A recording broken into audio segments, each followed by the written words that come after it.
மாண்புமிகு பேரவைத் தலைவர் அவர்களே, வாழ்நாள் சிறைவாசிகள் விடுதலை செய்ய வேண்டும், பொது மன்னிப்பு வழங்கி விடுதலை செய்ய வேண்டும் என்ற ஒரு கோரிக்கையை தொடர்ச்சியாக நான் இந்த அவையிலும் அவைக்கு வெளியிலும் வலியுறுத்தி வந்ததின் காரணமாக 20 வாழ்நாள் சிறைவாசிகளுக்கு இந்த அரசு பொது மன்னிப்பு வழங்கி அவர்களை விடுதலை செய்தது. இன்னும் 22 பேர் அந்த வாய்ப்பை பெறாமல் வெளியில்தான் இருக்கிறார்கள், பிணையில் இருக்கிறார்கள். அவர்களுக்கும் பொது மன்னிப்பு வழங்கி முழுமையான விடுதலையை அளிக்குமாறு கேட்டுக்கொள்கிறேன்.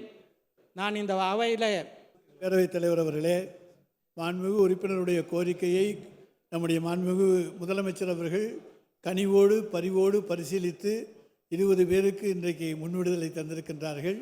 மற்றவர்களுக்கு இன்றைக்கு அரசினுடைய ஆலோசனைப்படி இன்றைக்கு அவர்களெல்லாம் வயது முதிர்ந்தவர்களாக இருக்கின்ற காரணத்தாலே, அவர்களுக்கு பல்வேறு சட்ட சிக்கல் இருக்கின்ற காரணத்தாலே பிணையிலே அவர்கள் இன்றைக்கு வெளியிலே இருக்க அனுமதிக்கப்பட்டிருக்கிறார்கள். முன்விடுதலை செய்ய முடியாத சூழ்நிலை இருக்கின்ற காரணத்தாலே பிணையில் இருக்கிறார்கள் என்றாலும் அவர்களும் வெளியே தான் இருக்கிறார்கள்.